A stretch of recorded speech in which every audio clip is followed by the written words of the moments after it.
So now we get to all of the villains, starting with the Mauler twins.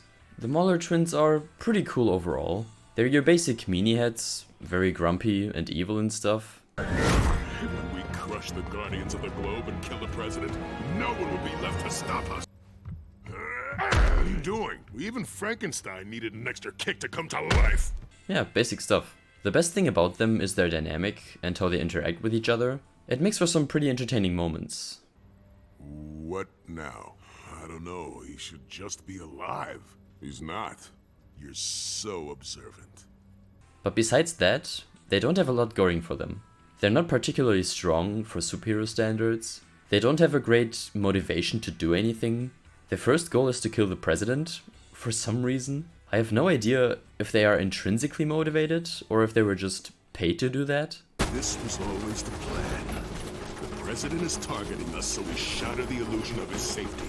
It's not enough for us to kill him, it has to be a spectacle. And their second motivation is to revive the immortal and control him so that they can take over the world, I guess? I think the coolest part, apart from their back and forth, is their design and their voice actor, who does a pretty good job. I'm gonna put them in B tier. Titan. Titan is such a great character. Everything revolving around him is so good. That he doesn't enjoy working for Machine Head and isn't just your typical evil for the sake of evil villain. That he spares as many lives as possible, as long as it doesn't inhibit him from finishing his job. Don't be stupid, kid. I'm cutting you. Go! Hey, what did we ever do to you? Freeze! Your lives worth minimum wage? Or do you want to fire your guns in the air, say you tried your best, and we all walk away happy and alive?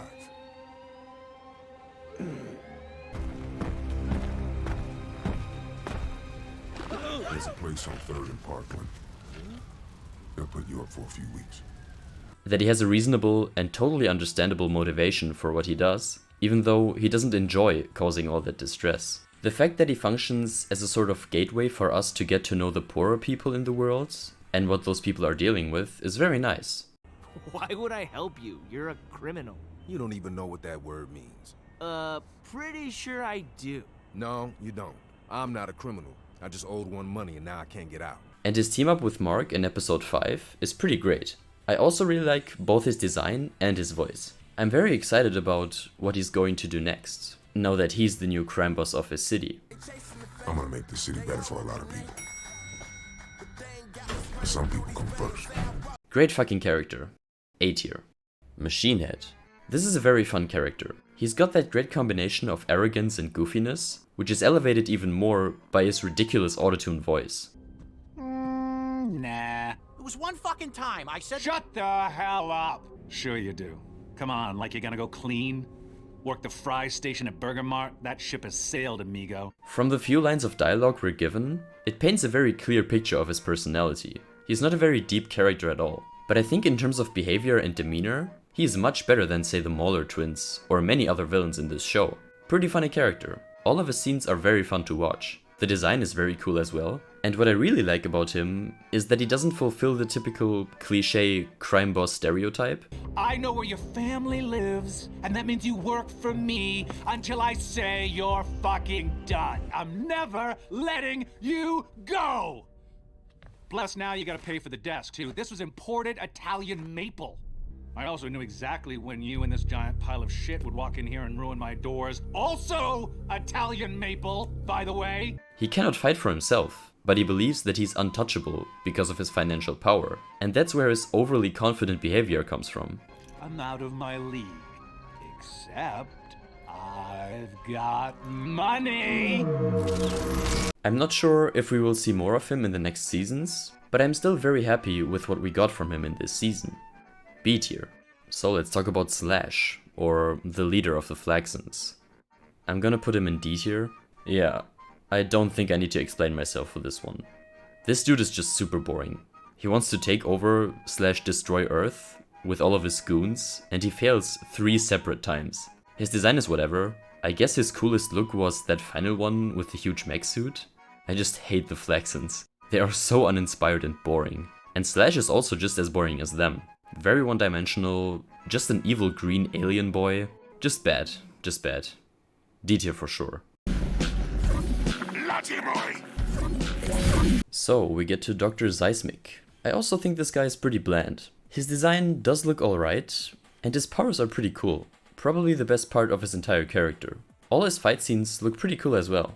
But he's just a crazy scientist. That's it. And I thought your doctorate was in seismology. Undergrad in sociology and women's studies. I had a minor in African dance. Not enough politics! I'm also not all that excited about what he's up to in the next seasons. I mean, we saw him at the end controlling these weird lava golems. So yeah, not a whole lot of praise here. I'm gonna put him in C tier. So, Battle Beast. This dude is pretty badass. I mean, he almost single-handedly defeats Invincible, Titan, and the Guardians of the Globe. It's insane.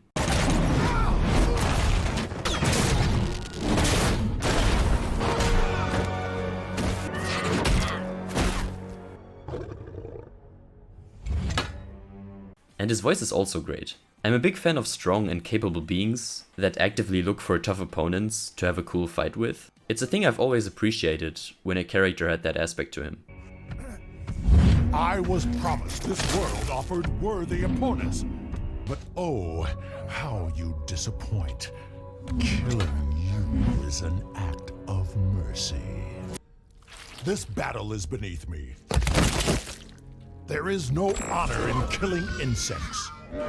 I also think his design is quite cool. It's not all that aesthetic, but it's surely unique. That being said, I hope that Mark eventually gets his second chance to fight this guy, and that he will mess him up.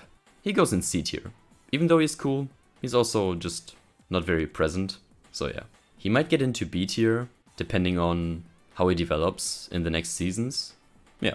Mr. Sinclair. This guy's a complete weirdo. He's obsessed with fixing humanity's flaws, and so he creates these cyborg abominations? What? This is your idea of human perfection? A very dumb and robotic soldier that is just super strong?